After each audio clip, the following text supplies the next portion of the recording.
HOA tried to turn my dock into their political stage. The morning they barged into my kitchen and hung up on a county commissioner, I knew the HOA had no idea who they were dealing with. They demanded my Lakeside lodge, my dock, my land, never knowing I'm the guy who wrote half the rules they were trying to break. Stick around, because what they tried next blew open a scandal 3 counties wide. And if you love seeing HOA bullies get humbled by the law, go on and subscribe. I've got plenty more coming. The morning had started the way most good ones do on Loon Feather Lake, quiet enough to hear the wind brushing through the pines, steady enough to smell the cold mineral breath rolling off the water.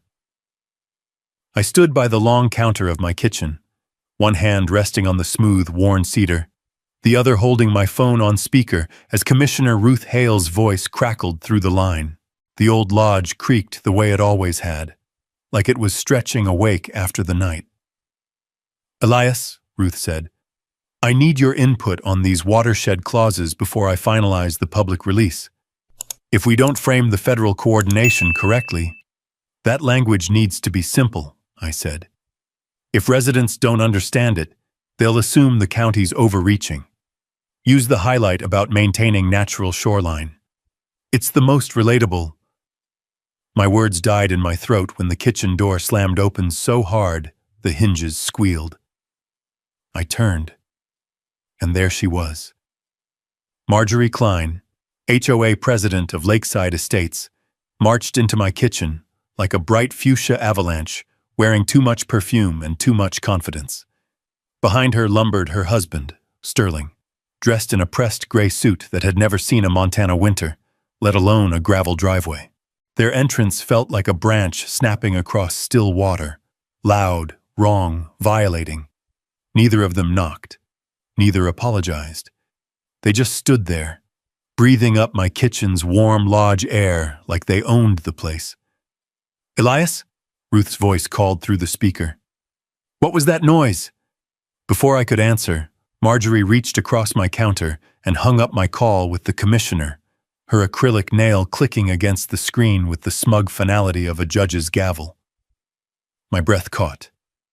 Not in fear. In fury. The audacity of that single motion rolled through my ribs like thunder. "Good," Marjorie said, straightening. "We need your full attention." I stared at her hand, still hovering above my phone as if she hadn't just ended a government call from inside my own home. Sterling gave the place a slow once-over.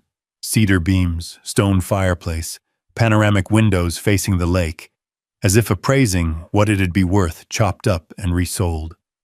"What do you think you're doing?" I asked, keeping my voice steady, though heat clawed its way up my spine. "We're here on official HOA business," Marjorie replied, smoothing her jacket as if a wrinkle offended her more than trespassing. "Your lodge has been selected to serve as the new Community Event Operations Center." Sterling spoke up, tone slick as wet stone. "It's for the greater good, Elias. Lakeside Estates needs a proper venue for high-value gatherings. Your property has potential." I stepped forward slowly, like approaching a wild animal you're not sure is rabid or just stupid. "You walked into my kitchen. You hung up on an active call with the county commissioner. And now you're telling me my home is being, what, repurposed?" Marjorie lifted a leather folio stuffed with official-looking papers. "The HOA board passed an emergency ordinance authorizing community use of underutilized waterfront assets, effective immediately. We're notifying you of your obligations." "Obligations?" I echoed. She nodded. "Yes. Your lodge will host HOA events, political gatherings, and community meetings as needed. You'll have 72 hours to comply with staging requirements. Sterling's already planning the rollout." Sterling smiled like he was rehearsing for a campaign ad. "Think of it as your contribution to the community, Elias." The kitchen window behind them framed the lake, still, glass clear, reflecting the line of snow-capped peaks beyond. I'd spent years restoring this lodge after inheriting it from my great-uncle. 12 acres of untouched shoreline. Timber. I cut myself. A dock built with the same design principles I used in my engineering days. my sanctuary. And these two waltzed in like they were picking paint colors. Marjorie tapped her papers. We'll need access to every room of the lodge. We'll also be assigning parking easements along your driveway. Oh, and you'll temporarily suspend private use of your dock. An ember of anger cracked through me. I'd seen overreach before. On dams, in flood hearings, in land disputes, where greed outweighed sense. But never this bold, never this stupid. I took one slow breath, grounding myself in the cedar scent of the lodge, the faint ripple of lake air sound drifting in through the slightly cracked window. Then I asked the only question that fit the moment, the question that tightened Sterling's jaw and froze Marjorie's smile like water turning to ice. Tell me, I said, voice low and even, who exactly gave you the right to walk into my home? For a heartbeat, neither of them answered. The only sound was the faint ticking of the old tin clock above my pantry and the winter wind brushing against the lodge's wooden siding. Marjorie's painted smile faltered, just a flicker, but enough to show she hadn't expected pushback. Sterling's eyes narrowed like he was recalculating the situation, measuring how much resistance I might offer. Marjorie recovered first. She lifted her chin, the bright fuchsia jacket catching the morning light. The authority, she said crisply, comes directly from the Lakeside Estates HOA board. As president, I am empowered to, No, I cut in just as steady. That's not what I asked. Sterling stepped forward, the soles of his Italian shoes clicking unnaturally against my hand-scraped wooden floors. Elias, we're trying to be reasonable.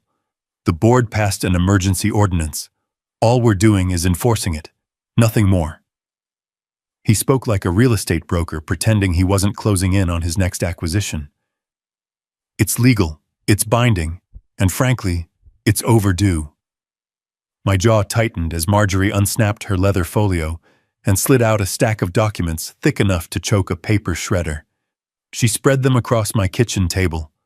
My table, smoothed by decades of use, the same one I'd refinished by hand when I took over the lodge.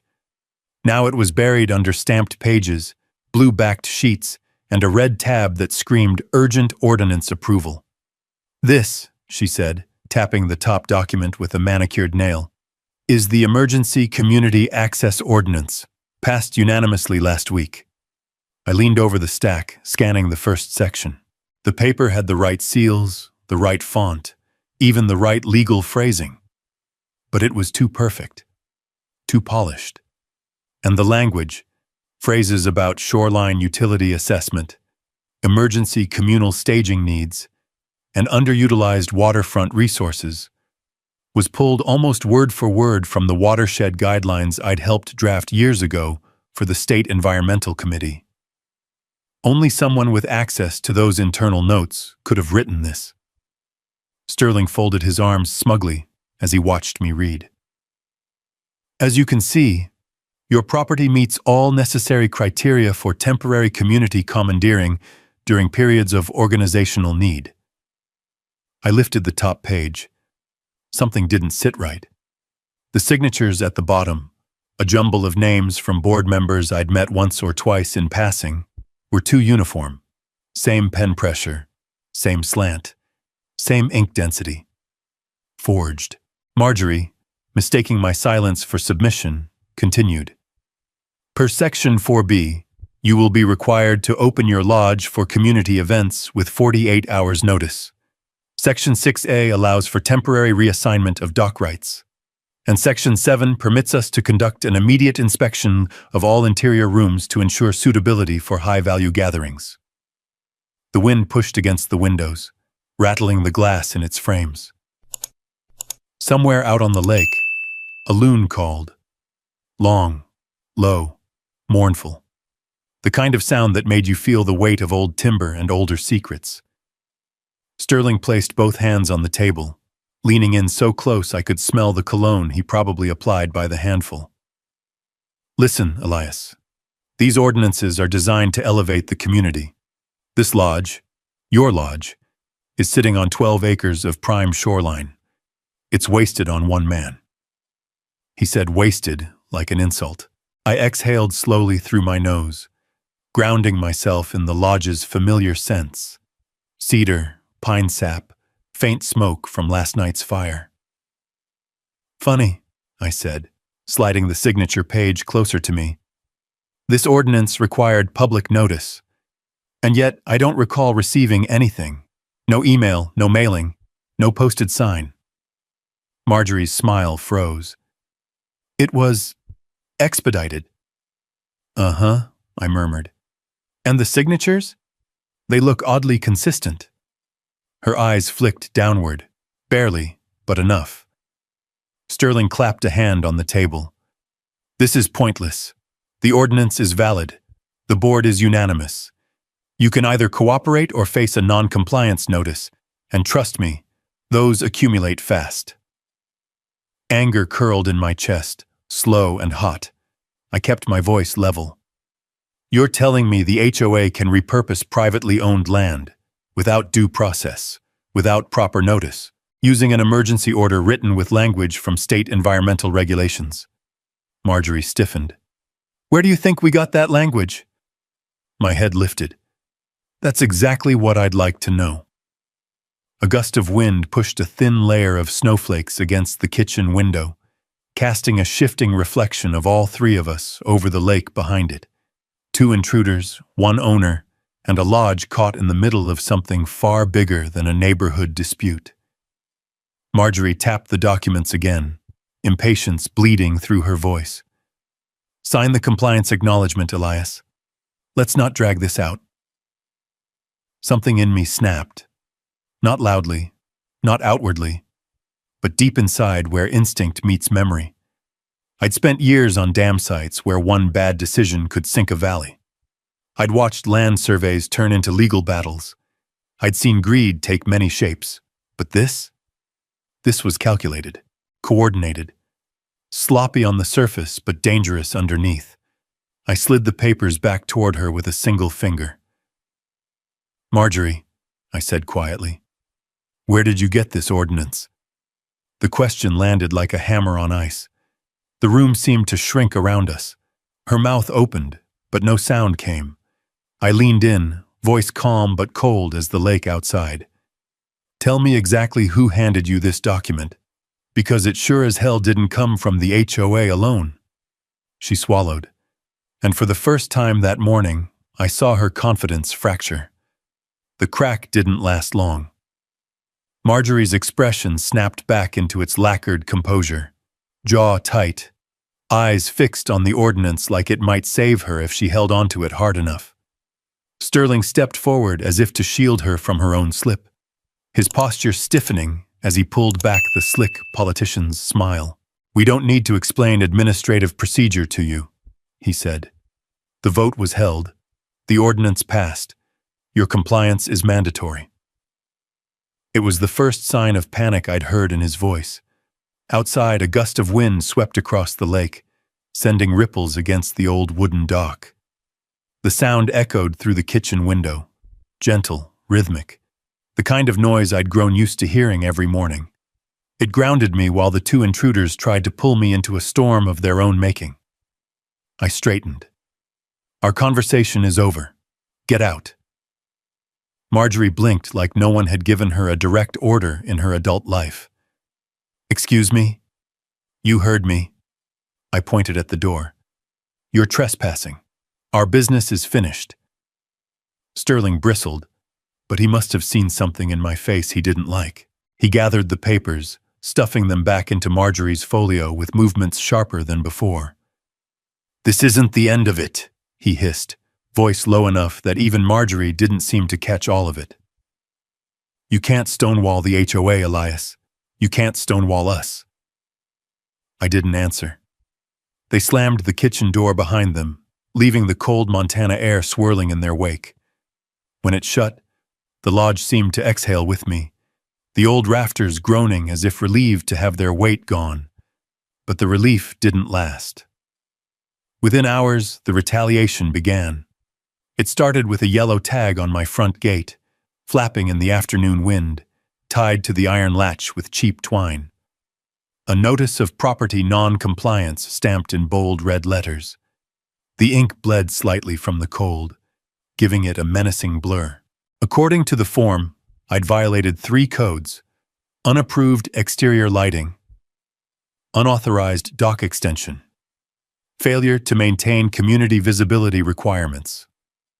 The problems. I hadn't changed my lighting in years. My dock hadn't been touched since the summer, and visibility requirements wasn't even part of the HOA bylaws. I pulled the tag off and tucked it into my jacket. 30 minutes later, my phone buzzed. A voicemail from Ridge Rock Bank, my bank. They wanted to review recent changes to my account activity. There were no recent changes. Then came the contractors. By late afternoon, 3 separate crews who were scheduled to do basic winter prep, gutter clearing, chimney inspection, snow load reinforcements, had canceled. Each left nearly identical messages. Due to potential legal conflicts, new information from the HOA, unable to proceed until further notice. Their voices carried the same apologetic tone people use when they're afraid to say the real reason. As the day slipped into cold evening, a neighbor's truck pulled into my driveway. The headlights swung across the lodge's pine siding and settled on me as I leaned against the porch rail, watching the fog drift over the lake. The driver stepped out slowly. It was Mark Trellis, a quiet man from a few properties down. He ran a small boat repair shop and kept mostly to himself. Tonight, he looked uneasy, twisting his cap in his hands like he couldn't hold on to the right words. He climbed the porch steps, his boots knocking dust from the old boards. "Elias," he said, voice low. "Saw the HOA folks leaving your place this morning. You doing all right?" "Depends on your definition." I held up the yellow compliance tag. "They're escalating." Mark's jaw tightened. "Yeah, that's how they start." I narrowed my eyes. "You sound like you've seen this before." A heavy silence settled between us. The lake lapped against the shore, soft, steady, like it was trying to push us toward the truth. Finally, Mark sighed and reached into the back seat of his truck, pulling out a folder so worn the edges had curled. He held it out like it was something radioactive. "You need to see what they did to the last family who resisted." A chill, not related to the temperature, slid down my spine. "What family?" I asked. "The Bryersons," he said. "They lived on the far cove past the ridge. Had a small cabin, nothing fancy, but good folks. HOA targeted them last spring. Ordinances, fines, property violations out of thin air. Then, other stuff. Pressure, harassment. They ended up selling the place for half of what it was worth." I opened the folder. Inside were printed emails, warning letters, violation tags eerily similar to the one I'd pulled from my gate, and a blurry photo of a sign posted on the Bryersons' dock. "Unsafe structure. Closed pending inspection."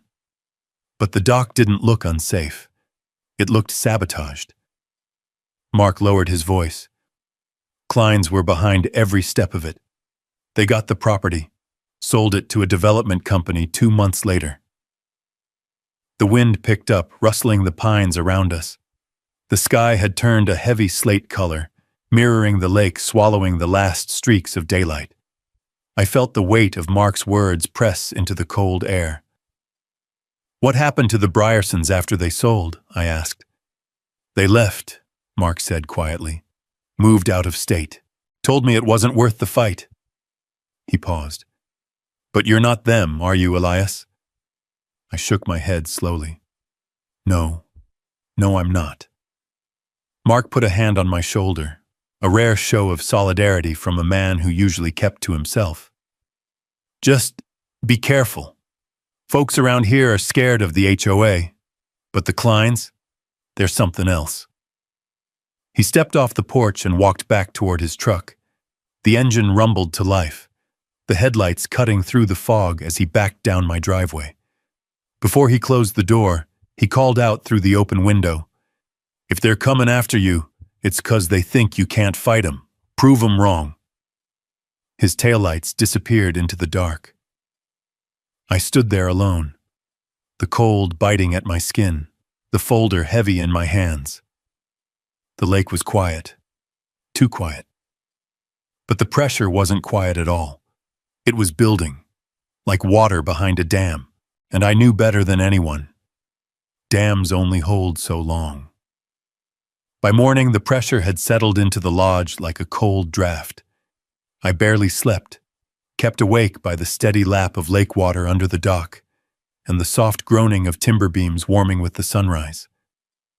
A thin frost clung to the grass outside, each blade glittering in the dawn light like tiny shards of glass.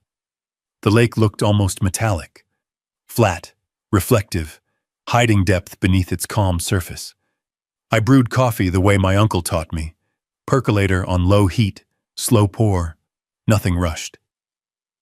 The smell filled the kitchen, a welcome contrast to the bitter memory of the Kleins barging in the previous day. I stood there, mug warming my hands, staring out at the water, when I heard the crunch of tires on the gravel driveway. A boxy old Suburban rolled up the hill, paint faded, bumper covered in stickers from national parks. The engine cut off with a shudder. After a moment, the driver's side door opened, and Dr. Sylvie Hartland stepped out, bundled in a thick wool coat, her silver hair pulled back in a low, practical ponytail. She wasn't HOA. She wasn't trouble. But she carried a look that told me she hadn't come for coffee. "Morning, Elias," she called, her breath visible in the cold air. "Morning, Doc," I answered, stepping onto the porch. She didn't bother with small talk. Instead, she popped open the Suburban's rear hatch and lifted out a banker's box, the cardboard frayed at the edges, like it had been opened and closed too many times. She held it with both hands, heavy enough to require effort. A gust of wind swept across the ridge, bending the pine branches overhead. Something about the way Sylvie protected the box from the cold made my stomach tighten. "Can we talk inside?" she asked. I nodded and led her in. The lodge welcomed her with the warm smell of coffee and the soft creak of old floorboards. She set the box on the kitchen table, right where Marjorie had spread her forged ordnance just 24 hours earlier. Sylvie took a slow breath. "I heard they paid you a visit. That obvious?" "Half the neighborhood heard Marjorie's voice from the road," she said dryly. "The woman projects like a church bell." I sat across from her. "What's in the box?" She removed the lid. Inside lay a stack of documents, binders, photographs, printed emails, handwritten notes on yellow legal pads. Some pages were clipped together with rusted binder clips. Others were stuffed into clear sleeves, corners bent from use. "This," she said, "is 3 years of HOA corruption." The wind outside rattled the window pane, as if the lodge itself inhaled sharply at her words. I leaned in. She began sorting through papers with the precise movements of a scientist. Careful, methodical, steady. "I didn't want to get involved at first," she admitted. "I moved here to retire, study the lake, enjoy the quiet. But last spring, when the Bryersons were forced to sell, something didn't sit right with me." She slid a photograph across the table. The Bryersons' cabin, the one Mark had mentioned, sat nestled beside the far cove. Except the image showed construction crews tearing out mature shoreline trees, the kind that took decades to grow. Fresh soil was exposed, dotted with heavy equipment tracks. My chest tightened. "That land was supposed to be protected under shoreline conservation," I said. "It was," she replied, "until the HOA labeled it a community hazard." She pushed forward another photo, a close-up of a laminated tag posted on the Bryersons' door. "Mandatory eviction review, non-compliant structure." "They forged environmental violations," she said. "Cited runoff issues that don't exist. Used emergency authority to push them out." I sifted through more files. Emails exchanged between Sterling and a development firm called Klein Heritage Development. HOA meeting notes without timestamps. Aerial images of docks dismantled without owner consent. Invoices for staging equipment charged to homeowners who never hosted events. Sylvie tapped a folder near the bottom of the stack. And then there are the ordinance drafts. Multiple versions. All written in the same hand. I opened the folder. There they were. Rough drafts of the very ordinance Marjorie dropped on my table. Same phrasing. Same structure. Only earlier versions had comments in the margin. Needs stronger justification. Rewrite Section 4B. Remove mention of federal waterway restrictions. Make this mandatory for lakefront only. You're kidding me, I whispered. They targeted only lakefront properties. Yes, she said. Water access is the real prize. Privacy, value, control. Her last word hit harder than the others. Sylvie reached into the bottom of the box and removed one more item, a thin manila envelope. She opened it carefully and slid out a printout. Elias, this is why I came to you. I read the heading. Property Target List. Phase 3. Status, pending execution. My name was third on the sheet. My parcel number, my acreage, my dock measurements, and next to it scribbled in red ink, owner resistant, requires accelerated action. The room felt colder, though the floor heating hummed quietly under the cedar planks. How long have you had this? I asked. 2 weeks. Her voice lowered. I didn't know how to bring it to you, or if I should. But after what happened yesterday, you need to see the full scope. I rubbed a hand over my jaw, feeling the familiar stubble scrape my palm. The realization hit slow, like molasses dripping down a slope. The ordinance wasn't sloppy. It wasn't rushed. It was strategic, purposed, tested on others before me. And now it was my turn. Sylvie watched my reaction carefully.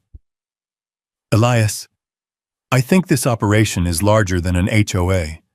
I think the Kleins are working with someone outside the community. Somebody with legal reach, political connections, and a vested interest in acquiring lakefront properties. I exhaled, the breath heavy. You think they're flipping properties to a developer? I think they are the developer, she said. Or at least they're funneling things to one. The frost outside began melting as the sun rose higher, sending faint drip sounds along the gutters. Somewhere in the pines, a single hawk cried out. Inside, everything felt still, too still. I closed the folder slowly. So my lodge isn't just some new target. It's the next step in a pattern. Sylvie nodded. And if you don't act fast, they'll close in before you have a chance to stop them. I leaned back, the old chair creaking under my weight. Doc, I said quietly, why bring all this to me? She looked me dead in the eyes. Because the Kleins messed with the wrong man, and because someone finally needs to fight back. Her words settled in the air, heavy as silt. I stood, walked to the window overlooking the lake, and watched the early sun stretch across the water like a ribbon of fire. The lodge was quiet, the lake peaceful, but below that calm surface, currents were shifting. Sylvie's voice came from behind me. Elias, what are you going to do? I didn't turn around. Prepare. Prepare for what? For whatever they try next. The wind picked up, brushing against the window frame, carrying the faint scent of pine resin and cold lake water. The kind of smell that always warned me a storm was on its way. And storms, once they start, don't stop until they've ripped through everything in their path. The next morning arrived gray and heavy, clouds stacked low over the mountains like wet wool blankets. I woke early, uneasy, the kind of restless feeling I used to get on dam sites before a major safety audit, something in the air humming wrong. The lodge was quiet, except for the ticking of the stove cooling from the night's fire. Even the lake seemed to hold its breath. I had just poured myself a mug of coffee when I heard it. The crunch of multiple tires on my gravel drive. Not one vehicle. Not two. A convoy. I stepped onto the porch. 3 vehicles rolled to a stop. A black SUV with HOA plates. A county inspector's truck. And a tan sedan with tinted windows, too clean for the dirt roads around here. The SUV door opened first.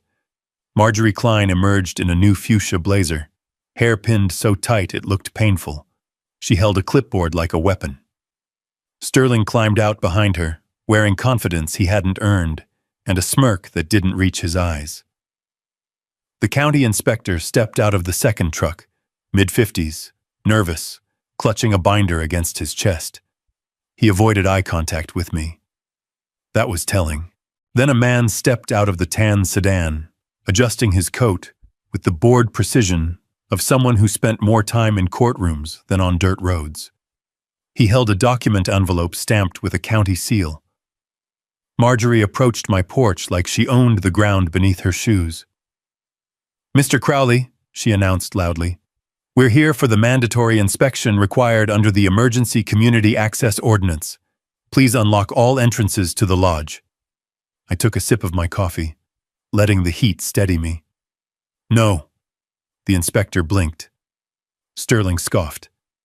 Marjorie's face reddened in a way that clashed impressively with her jacket. "You don't have a choice," she snapped. "This inspection is legally authorized." "Show me," I said. The man from the sedan stepped forward and handed me a sealed envelope. "Court order," he said, as if reciting a line he'd practiced. "Signed last night by Judge Brenton Cross, authorizing immediate inspection of the premises for compliance with HOA emergency mandates." I broke the seal and scanned the first page. It looked official, signatures, seals, legal jargon, but something didn't line up. The ordinance references were dated weeks before the emergency session, and the inspection justification cited environmental concerns that didn't exist on my property. Not to mention Judge Cross's signature was too neat, too perfect, like it had been lifted from a template. "You get a judge to sign this at 9 o'clock at night?" I asked. "The judge understands the urgency," Sterling said smoothly. I raised an eyebrow. "Or he understands something else." The inspector shifted on his feet, clearly uncomfortable. Marjorie lifted her chin. "Let's not delay. Open the door." I didn't move. Instead, I reached into my pocket, pulled out my phone, and tapped the screen. Ruth Hale's contact lit up immediately. I hit speaker. The call connected after one ring. "Elias? Everything all right?" Ruth asked. I held the phone out toward the group. "Commissioner, we have some company." Marjorie stiffened. Sterling's smirk faltered. Ruth's tone sharpened. "Who?" "Marjorie and Sterling," I said. "And they've brought a county inspector and a court order for an immediate property inspection." The line went silent for a moment. Then Ruth spoke, her voice hard enough to freeze the lake. "Mr. Crowley, no HOA inspection is authorized at this time. None. And any court order issued without county review is invalid pending verification." Marjorie stepped forward, trying to regain control. "Commissioner Hale, you're overstepping." "No," Ruth cut in. "You are. And I'm instructing the inspector right now. Stop all HOA-initiated actions until further notice." The inspector cleared his throat weakly. "Ma'am, Yes, ma'am." Sterling yanked the envelope from my hand and shoved it at the inspector. "We have legal authority." "Not anymore," Ruth said sharply. "And if any of you continue this stunt, there will be consequences at the county level." I watched the confidence melt off Sterling's face like ice under a blowtorch. Marjorie, however, wasn't done. "This isn't over," she hissed. "We have rights. The HOA has rights." Ruth's voice answered before I could. "I'll be reviewing your emergency ordinance myself.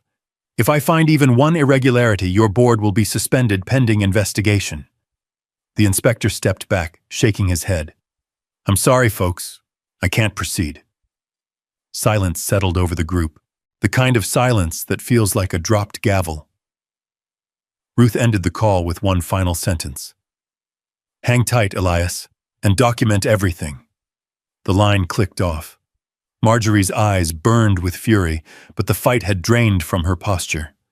Sterling tugged on her arm, trying to salvage what pride remained. We'll be back, Marjorie spat. Not without proper authority, I replied calmly. Their convoy backed down the drive, tires spitting gravel. The inspector was the last to leave. He gave me a small, apologetic nod before rolling away. I stood there on the porch, coffee cooling in my mug, dew collecting on the wooden rail, pine needles shaking in the rising wind. For the moment, the storm had passed. But storms never end with the first strike. And something told me the Kleins weren't retreating. They were regrouping. The convoy's taillights had barely disappeared around the bend when the lodge settled into a strange, brittle quiet, like the air after a lightning strike but before the thunder reaches you. I stood there on the porch, letting the cold drift across my skin while the lake murmured softly below. A gray morning light pushed through the trees, flattening the colors of the shoreline until they looked like old photographs. I finished my coffee in silence, then went inside to grab a notepad. If Ruth wanted documentation, she'd get it. I'd worked too many dam audits and compliance reviews to take sloppy notes. Every name, time, and detail went down. Marjorie's tone, Sterling's legal envelope, the inspector's hesitation, the seal on the supposed court order, even the model of the sedan. Facts mattered. Facts saved people. Facts built cases that couldn't be shaken by intimidation or theatrics.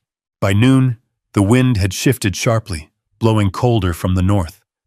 Clouds stacked over the western ridge, casting long shadows across the lake. I was writing at the kitchen table when my phone buzzed again. Commissioner Ruth Hale. I answered immediately. Elias, she said without preamble, I've reviewed the ordinance draft Marjorie submitted last night. It's invalid. I leaned back slowly.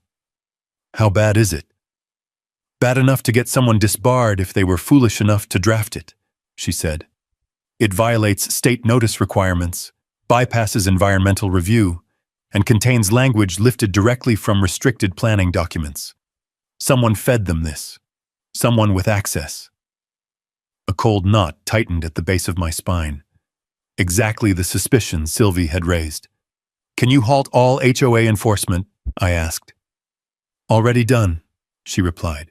I've also notified the county legal team. They're starting an internal review. If the Kleins try anything else, record it. We're building a file. I exhaled slowly. They'll try something. You know that. Ruth's voice softened. I do. But you're not standing alone in this, Elias. Stand firm. We'll handle the legal side. The call ended with her assuring me she'd be in touch within 24 hours. I set the phone down and stared at the kitchen wall for a long moment, listening to the stove hum and the lake water tapping softly against the pilings. The lodge had always been a place of peace, thick logs soaked with history, window glass rippling faintly with age, the smell of smoke and pine needles embedded in every corner. But now it felt like the front line of a conflict I hadn't asked for. A knock at the door broke the quiet. I opened it to find Sheriff Wyatt Moreno standing on the porch. A big man with a quiet stride, Wyatt carried himself like someone used to breaking up bar fights and bad news without raising his voice. His cruiser idled at the base of the hill, headlights dimmed in the gray afternoon. Morning, Elias, he said, adjusting his hat. Sheriff, let me guess. You heard? Whole county heard, he muttered. Word travels when the HOA tries to bulldoze a man's house before breakfast. He stepped inside, removing his hat and brushing a bit of frost from the brim. I poured him a cup of coffee without asking. We'd known each other long enough. Wyatt leaned against the counter, cup warming his hands. You all right? For now, I said. But they're not stopping. You can feel it. He nodded. Yeah. Folks like the Kleins don't like being told no. They especially don't like being embarrassed. He reached into his jacket and handed me a printout. A complaint file. Came across this morning. It's from 3 months ago. Family out near Pine Hollow reported harassment and forced inspection attempts. Guess who signed the inspection requests? I scanned it.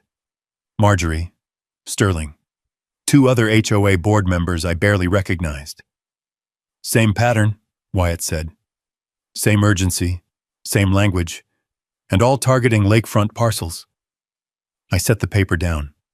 Sylvie told me the same thing. Wyatt lifted a brow. Doc Hartland? She's good people. Sharp as a tack. If she's involved, things must be serious. They are. We stood there for a moment, the hum of the heater the only sound between us. Wyatt took a slow sip of coffee. Look, Elias.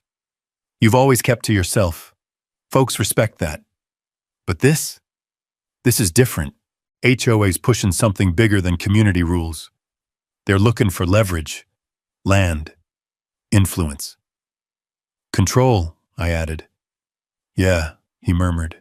That too. He set the cup down gently. I'm telling you this as a friend. Stay alert. Document every move they make. They're screwing around with legal processes they don't understand. That's dangerous, for them and everyone caught in their wake. He headed for the door, pausing with his hand on the latch. And Elias? Don't let him scare you. Folks around here may be quiet, but they aren't blind. A lot of people are watching this. The door shut softly behind him, leaving the lodge in its familiar hush. I spent the rest of the afternoon compiling more notes, copying files from Sylvie's box, photographing the forged ordinance pages, outlining a timeline of HOA actions. Outside, the wind picked up, driving small ripples across the lake. A twig scratched along the siding. Somewhere down the drive, a raven cawed, its voice bouncing through the pines like a warning. Near dusk, just as the sky took on that bruised purple color over the mountains, my phone buzzed again. A text from Ruth Hale. Prepare yourself. They're not backing off, and they know now you're pushing back. I stared at the screen, jaw tight, pulse steady. The Kleins weren't done. They were circling for another strike. And this time, they wouldn't come with forged paperwork or thin threats. They'd come louder, faster, more desperate. But as the shadows thickened across the lake and the last light faded from the water, I felt something shift inside me. Slow, heavy, inevitable. I wasn't backing down either. Night settled over Loon Feather Lake like a wool blanket. Thick, insulating, muffling sound in a way that made you hear your own heartbeat. I stood on the back deck long after Wyatt drove off, listening to the lodge creak as the temperature dropped. Snow threatened in the air, the kind that arrives quiet and heavy before you even notice the first flake. The lake was so still it looked like obsidian, and in that reflection, I saw something I hadn't acknowledged in years. I was done being passive. I went inside, lit the lamp on my desk, and pulled out a cedar box tucked beneath a stack of old survey maps. I hadn't opened it since moving into the lodge. The hinges squeaked softly as I lifted the lid. Inside were documents, my old planning credentials, environmental compliance authorizations, access ID badges from a dozen state projects, and the one card I'd hoped I'd never have to use again. County Strategic Policy Advisor, Tier 2. Access Office of Commissioner Ruth Hale. I'd earned that position after 20 years of engineering, drafting, and mediating some of the most contentious land use disputes in the region. I stepped away last year to restore the lodge, thinking I'd left the bureaucratic battles behind. But some fights don't wait for you to volunteer. They come knocking, sometimes barging, into your kitchen wearing a fuchsia blazer. My phone buzzed. A text from Sylvie. They won't stop, Elias. Not until you force them to. Ready when you are. Another from Wyatt. If they try anything tonight, call me. I'll be nearby. And then one from Ruth. Call me as soon as you can. Something new came in. I dialed her immediately. She answered on the first ring. Elias, I'm glad you called. I didn't want to text the details. What's happened? County records show multiple ordinance drafts submitted from the same device, she said. A device registered not to the HOA, not to a board member, but to the municipal planning office. Ice slid down my spine. They have someone inside planning? Yes, she said quietly. Someone with access to protected draft models, parcel risk classifications, and shoreline exceptions. That's how they wrote the ordinance, I murmured. They copied restricted content. And targeted you, she added, and others. We traced revisions. Your parcel was highlighted twice last month. I gripped the phone tighter. You said earlier you were initiating an internal review. I am, Ruth replied. But Elias, this runs deeper than we thought. This is political. The Kleins aren't just abusing HOA authority. They're running a coordinated acquisition scheme. Exactly what Sylvie suspected. Ruth exhaled sharply. I need you to listen now, not as a property owner, but as my former policy advisor. Are you listening in that capacity? I straightened instinctively. I am. We're building a case, but it needs airtight documentation, full chain of events, recorded interactions. You are the connection point between the ordinance, the misuse of planning documents, and the attempted inspection. So what's the role you need me to play? The role you've always been good at, she said. The one where you stay calm while a storm builds around you, and you gather every piece of evidence until there's nowhere left for them to run. I nodded slowly, feeling the old part of me awaken, the part that once mediated multi-million-dollar land conflicts. Understood. Good, she said. Because Sterling just scheduled a press conference. I froze. Where? On your dock, she said. Tomorrow morning. A beat of silence stretched between us. My dock?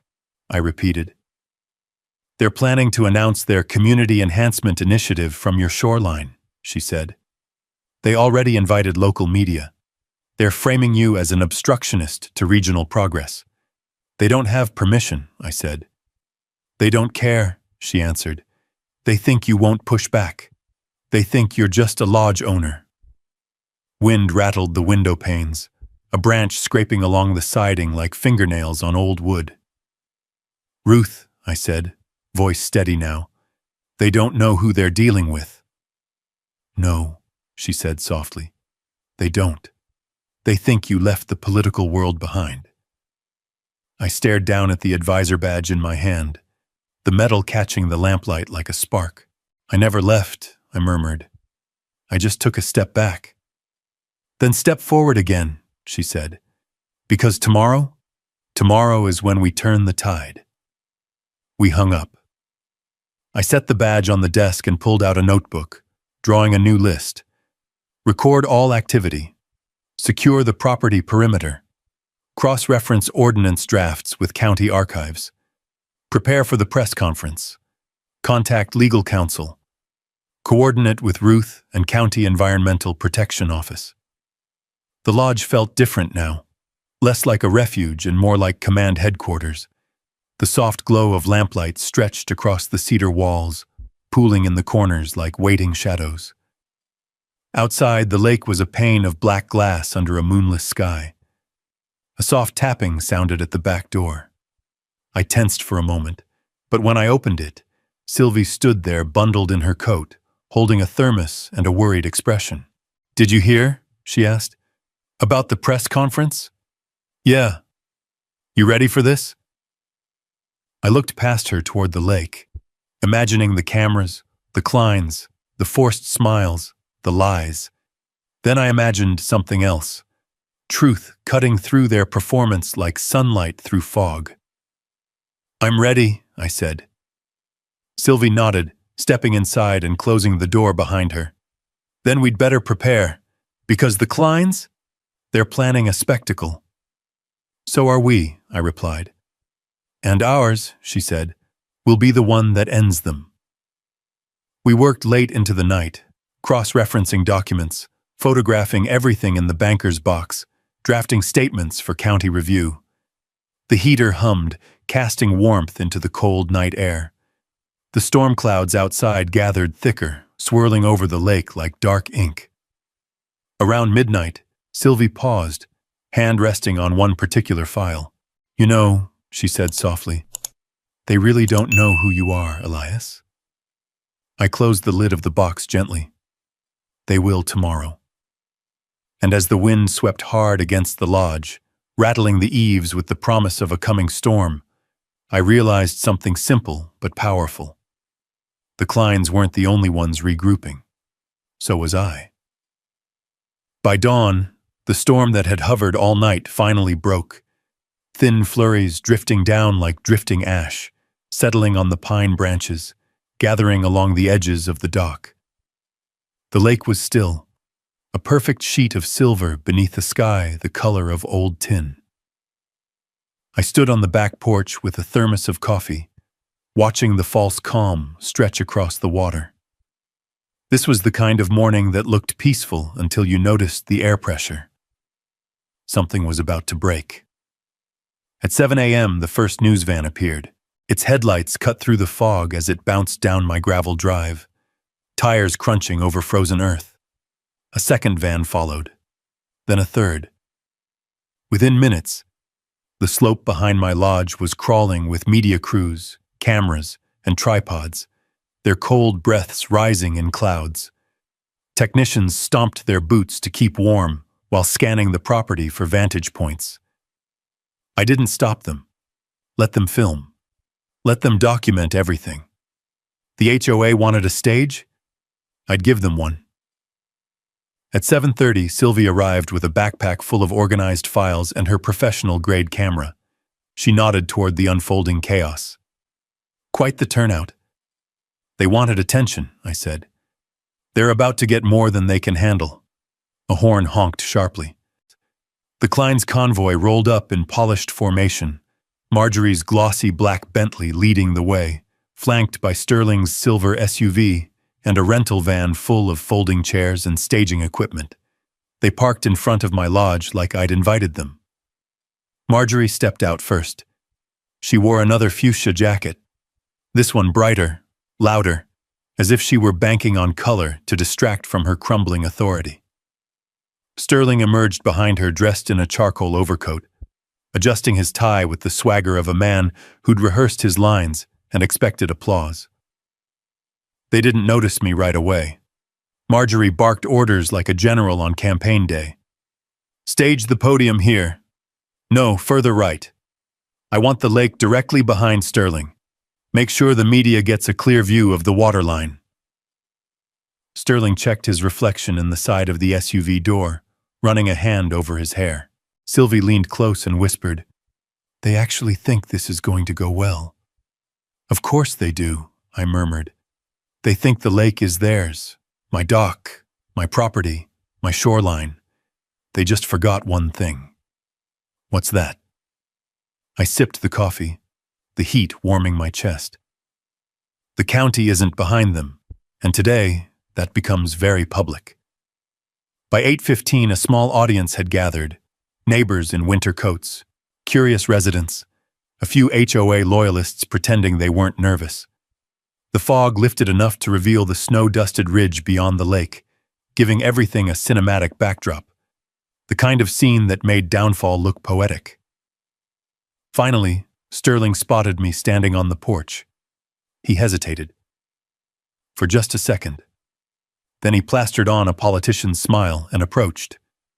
Elias, he said warmly, an actor greeting a fellow cast member. Glad you're here. We're about to present our vision for the community, an initiative that will benefit every resident on this lake. I nodded slowly.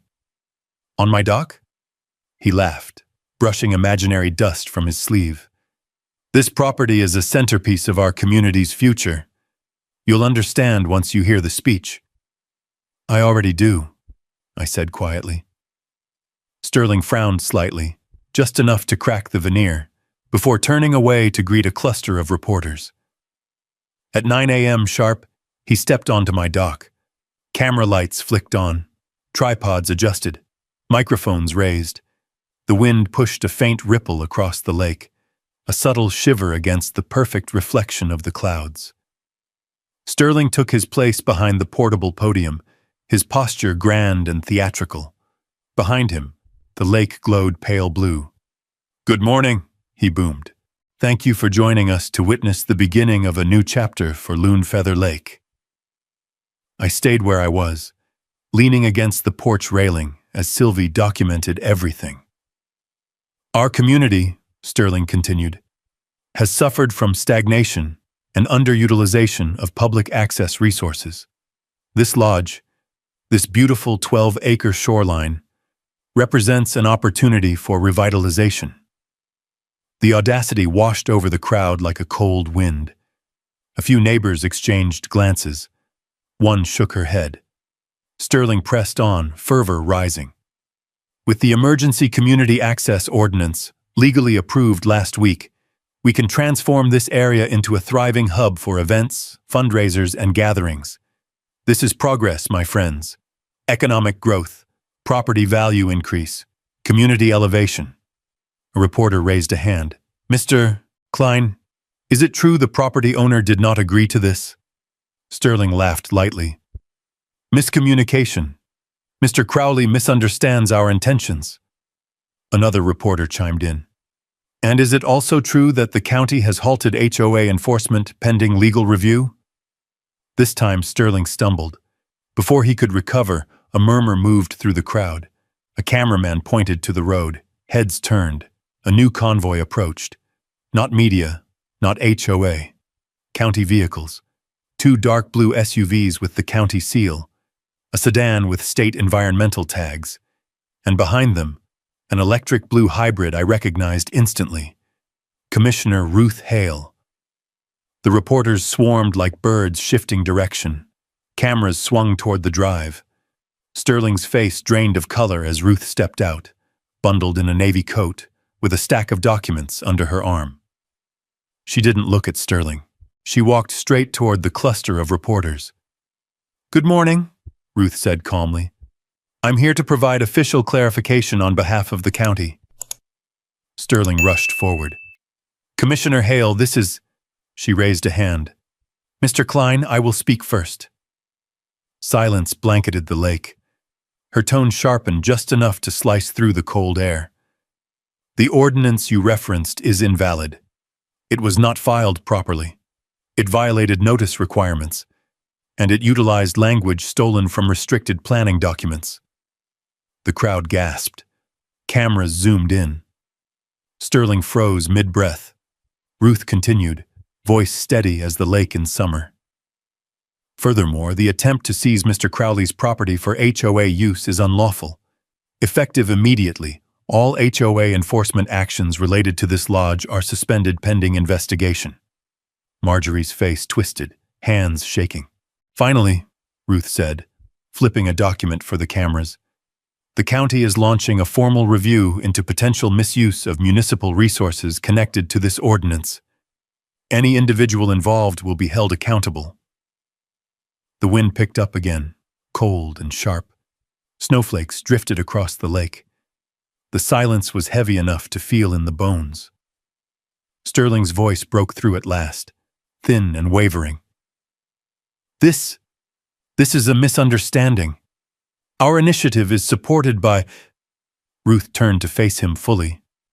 "No, Mr. Klein, it is not." Behind her, a state environmental officer stepped forward. "Sir," he said, "we need to ask you a few questions regarding shoreline activity and ordinance drafts linked to your HOA office." Sterling swallowed hard. Marjorie took a step back. The cameras caught every second. On my porch, Sylvie lowered her camera slowly. "This isn't a setback for them," she murmured. "This is collapse." I watched as the wind stirred the lake, sending the first gentle ripples beneath the dock. "They wanted center stage," I said quietly. They're standing on it. And the next act had only just begun. A strange, brittle quiet settled over the lakeshore. One of those silences that doesn't feel peaceful at all, but charged, like the sky before a lightning strike. Reporters whispered to each other, crews adjusted their mics, and neighbors lingered at the edge of the property as if afraid to blink. Even the lake went still, holding the reflection of the ridge as sharply as a blade. Sterling stood frozen on my dock, the wind tugging at the edges of his overcoat. His eyes darted between the cameras, the county officials, and the state officer now approaching him with a folder tucked under one arm. "Mr. Klein," the environmental officer said firmly, "we have documentation indicating unauthorized shoreline alterations linked to your HOA development agenda. We need you to step aside for questioning." Marjorie lunged forward like a mother hen protecting a chick twice her size. "This is outrageous! Sterling is trying to serve this community and you—" Ruth Hale cut her off with a single raised hand. "Mrs. Klein, the evidence speaks for itself." The cameras swiveled toward Ruth as she addressed the crowd with a calm, unwavering voice. "Residents of Loon Feather Lake, I need to be clear. The ordinance the HOA attempted to enforce was fraudulent, illegal, fabricated using restricted county and state materials. Our internal review shows multiple planning references that were never authorized for public release." A rustle of shock swept through the onlookers. Marjorie's face blanched. "Those documents were given to us by—" Sterling seized her wrist. "Don't say a word." But it was already too late. A reporter called out, "Mrs. Klein? Who provided the ordinance material? Was it someone inside planning? Someone supporting your husband's political goals?" Marjorie's lips parted, panic flickering across her features. Sterling hissed under his breath, "Marjorie, stop!" Ruth stepped forward again, flipping open a folder. "We also discovered 3 lakefront properties previously acquired through questionable emergency ordinances. Properties traced directly to Klein Heritage Development, your husband's company. These acquisitions occurred after similar intimidation tactics. The pattern is undeniable." The crowd murmured louder now, anger rising like heat from asphalt. But the real crack, the one that split the Klein's armor clean open, came next. A state environmental investigator stepped up and clicked on a tablet, projecting a map onto a portable screen. The lake, the parcels, and the suspicious transfers. "Mr. Crowley's property," he said, tapping the screen, "was next." Reporters gasped. Neighbors muttered curses beneath their breath. A few shook their heads in disgust. I stayed leaned against the porch railing, watching without speaking. This wasn't my moment. It didn't need to be. I'd done my part. Documentation, patience, pressure. Now the system was catching up. Sterling tried to regain control, lifting his hands as though calming a child's tantrum. "Look, everyone, this is a misunderstanding. Our goal is community growth, property value improvement, shared resources." A reporter cut him off. "Did you forge the ordinance signatures?" What? No, of course not." "Did you or did you not hold HOA sessions without notifying affected property owners?" That's an administrative oversight." "Is it true you were planning to convert Mr. Crowley's lodge into a political event venue for donor gatherings?" His silence answered for him. Camera shutters clicked like popping ice. Then the twist hit.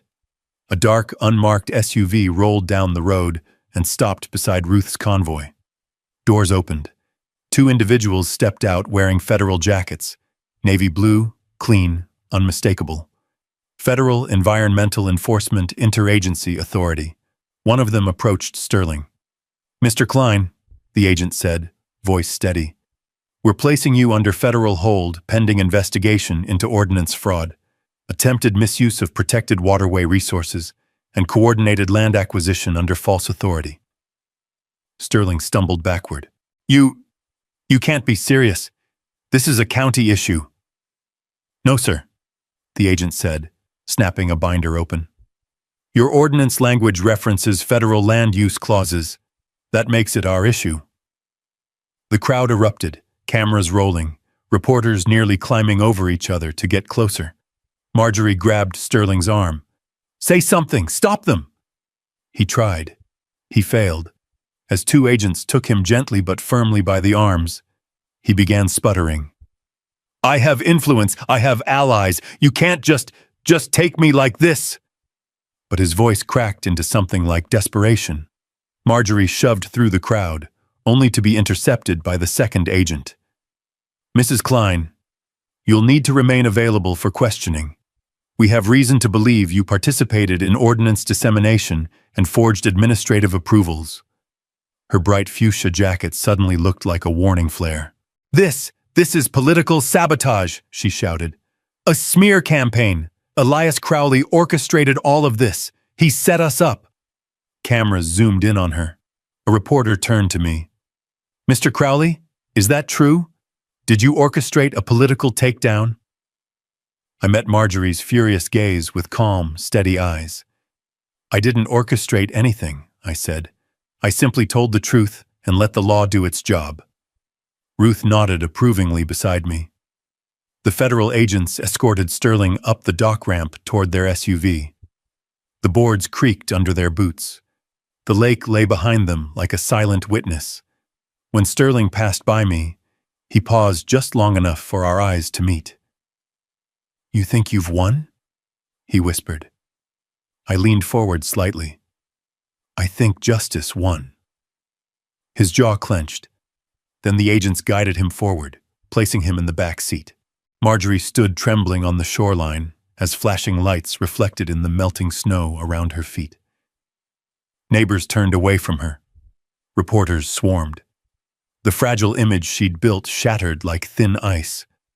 The crowd thinned slowly as the county and state teams gathered evidence, logged statements, and photographed the entire setup. Each click of the camera was another nail in the coffin of the Klein's scheme. By the time the last of the media vans pulled out, the sun had begun dipping behind the ridge, casting a golden wash over the lake. Sylvie approached me quietly. "You realized," she said, "this wasn't just about an HOA anymore." I nodded. "No, it was a network, bigger than they let on." "And you cracked it open?" "Not yet," I said softly. "But today started something." The lake rippled gently in the evening breeze, as if releasing a long-held breath, and for the first time in days, so did I. The lake exhaled with me, its surface shifting from tense stillness to a gentle ripple as the evening breeze brushed across it. The golden light that settled over Loon Feather Lake that night felt heavier than usual, like the water itself had witnessed everything and was now easing into a long-awaited calm. The media vans were gone. The federal convoy had disappeared down the winding road an hour earlier. Even the neighbors had drifted home in quiet clusters, murmuring among themselves as they vanished into the pine shadows. The lodge stood still, solid, timeless, almost relieved. I stepped onto the dock, boots thudding against weathered planks I'd sanded by hand last fall. The air, Omar, smelled of wet cedar, snowmelt, and the faint metallic tang of cold lake water. The sun was sinking fast, throwing long amber streaks across the surface. My reflection stared back at me, older, steadier, carrying a new weight, but also something I hadn't felt in a while. Clarity. Footsteps sounded behind me. Sylvie approached with her coat wrapped tight, her hair catching the last streaks of sunlight. "You did it," she said softly. "We did it," I corrected. She smiled faintly and handed me a binder, one we'd built together over nights of scanning, documenting, connecting dots. "County investigators already sent updates," she said. "The Klein's operation is unraveling fast. They're pulling files, checking emails, freezing accounts." I flipped through the pages. Each section was another piece of truth laid bare. Forged ordinances, unreported shoreline alterations, false environmental claims, HOA votes that never happened. Every line now had a legal team behind it. "Ruth called earlier," Sylvie added. She said the federal team uncovered connections to 2 other counties. Same tactics, same pattern. I nodded slowly. It wasn't just here. They were scaling it. And you stopped it. I let the binder fall closed against my thigh. Wind stirred the lake, rolling a soft shush against the shoreline. Ruth said something else, Sylvie continued. She wants you to meet with the county board next week. They want your help drafting new protections. Real ones this time. I exhaled a small laugh. I came out here to retire from all that. You don't retire from what you're good at, she said gently. And you're good at protecting places like this. My eyes drifted over the water, tracing the silhouette of the far cove, the ridgeline glowing ember orange in the last light. The lodge behind me creaked as the night chill settled in, wood contracting like the old structure was satisfied after a long day. A truck rumbled into the drive. Sheriff Wyatt Moreno stepped out, his boots crunching over the gravel. He tipped his hat in greeting. "Evening," he said, his breath visible in the frost. "Evening, Sheriff," I replied. "Didn't think you'd be back so soon." He joined us on the dock, hands tucked into the pockets of his jacket. "Came to give you an update," he said. "County Council met right after the arrest. They removed Marjorie from the HOA presidency effective immediately, temporary oversight committees being set up, and they're reviewing all ordinances passed in the last 2 years. I let out a slow breath. HOA folks are in shock, he added. Guess they didn't realize their own leaders were working an angle bigger than they could wrap their heads around. He paused, giving me a knowing look. But a few residents told me they're glad it was you standing up. Said if anyone could do it, it'd be the guy who rebuilt his own dock without asking for help. I chuckled. Stubbornness counts for something. Sure does, Wyatt said. Counted today.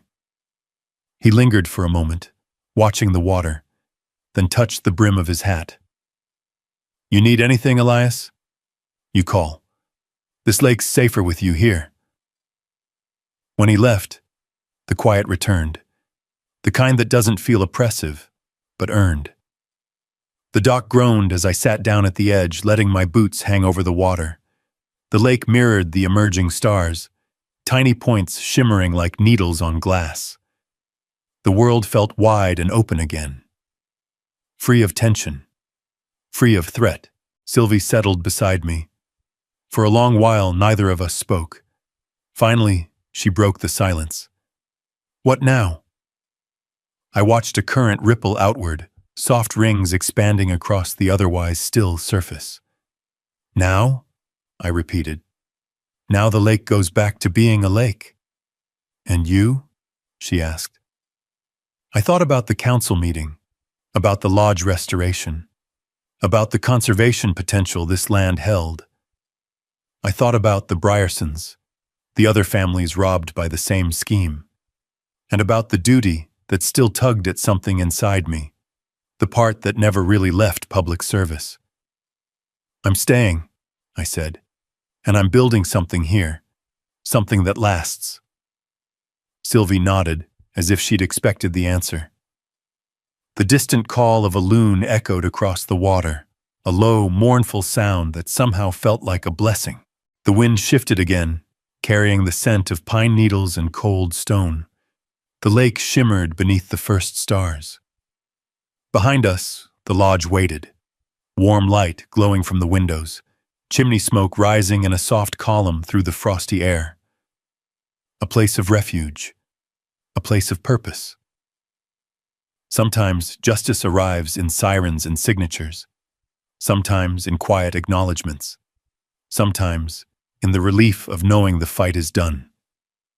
Tonight, it arrived in the sound of the lake settling, soft, steady, peaceful.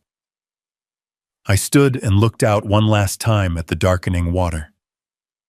Some people think power sits in an HOA office, I murmured. But out here, real power sits in the land, and the law backing it. The lake didn't answer. It didn't have to. It was enough just to listen.